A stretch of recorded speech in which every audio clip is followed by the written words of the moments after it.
සුබ දවසක් ඔයාලා හැමෝටම. අද මම ඔයාලට අරගෙන ආවේ රසම රස මාළු බිත්තර රෙසිපි එකක්. මේක හදන්නත් හරිම ලේසි. ඔයාලා තෙලට, මිරිසට, කිරට මාළු බිත්තර හදලා කාලා තිබුණාට මේ විදිහට හදලා නැතුව ඇති. ඉතින් මේ විදිහට හදාගන්න හරිම ලේසි. ඒ වගේම ගොඩාක්ම රසයි. මාළු බිත්තර ටික පොඩි වෙන්නේ නැතු වෙන්න රසට හදාගන්න විදිය මම අද ඔයාලට කියලා දෙනවා. එහෙනම් අපි බලමු හදන විදිහ. මුලින්ම මම මේ වගේ භාජනයකට ලොකු රට ලුණු ගෙඩියක් මේ වගේ රවුම් කපාගෙන එකතු කරගන්නවා. ඒකට මම මාළු මිරිස් කරලක් ලොකුවට රවුම් කපාගෙන එකතු කරගන්නවා. ඒකටම අමු මිරිස් කරල් දෙකක් විතර මේ විදිහට කපාගෙන එකතු කරගන්නවා. ඊට පස්සේ හීනියට ලියාගත්ත සුදු ලුණු මේස හැඳි එකක් එකතු කරගන්නවා. ඒකට මම කුරුඳු පොතු, තලාගත්තු වෙනසාල්, කරාබු නැටි එකතු කරගන්නවා.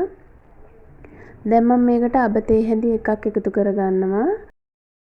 ලුණු කුඩු තේ හැඳි භාගයක්, ගම්මිරිස් කුඩු තේ හැඳි එකක් එකතු කරගන්නවා. ඒකට මම කහ කුඩු තේ හැඳි කාලක් එකතු කරගන්නවා. දැන් මම මේකට විනාගිරි මේස හැඳි දෙකක් එකතු කරගන්නවා. මේක දැන් හොඳට කලවම් කරගන්න ඕනේ, මේ සේරම කලවම් වෙනකන්. මම මේ ප්‍රමාණවල් අරගෙන තියෙන්නේ මාළු බිත්තර ග්‍රෑම් 250කට. ඔයාලගේ රස අනුව මේ දේවල් අඩු වැඩි කරගන්න පුළුවන්. මාළු බිත්තර ඔයාලා ගන්නකොට හොඳ අලුත්ම ඒවා ගන්න. පරණ මාළු බිත්තර කෑවහම බඩේ අමාරු වගේ එන්න පුළුවන්. ඊට පස්සේ මම මේකට රම්පා කරපිංචා එකතු කරගන්නවා. එකතු කරලා මේක හොඳට කලවම් කරලා විනාඩි 5ක් විතර මේක හොඳට වහලා තියන්න ඕනේ, මේ ටික සීසන් වෙන්න.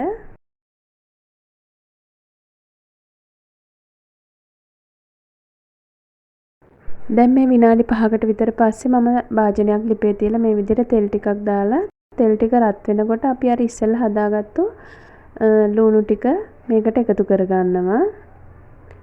එකතු කරලා මේක ටිකක් හොඳට කලවම් කරලා වහලා මද ගින්දරේ විනාඩි 5ක් 10ක් විතර තියාගන්න, මේ ලුණු ටික මැල වෙනකන්.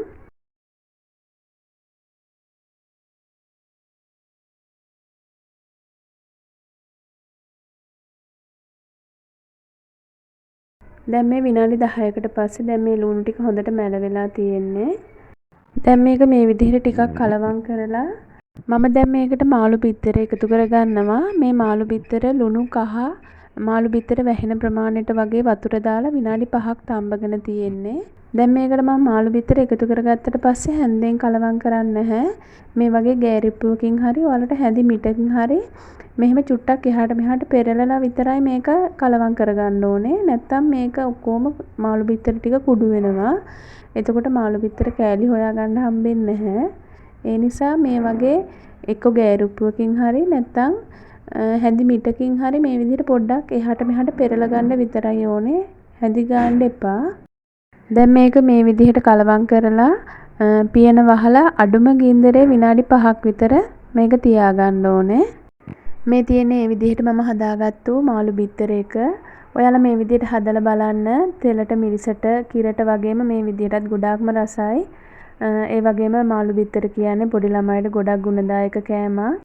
ඔයාලා මාළු බිත්තර ගන්නකොට ආයෙත් මම කියනවා හොඳ අලුත් විශ්වාසවන්ත තැනකින්ම ගන්න.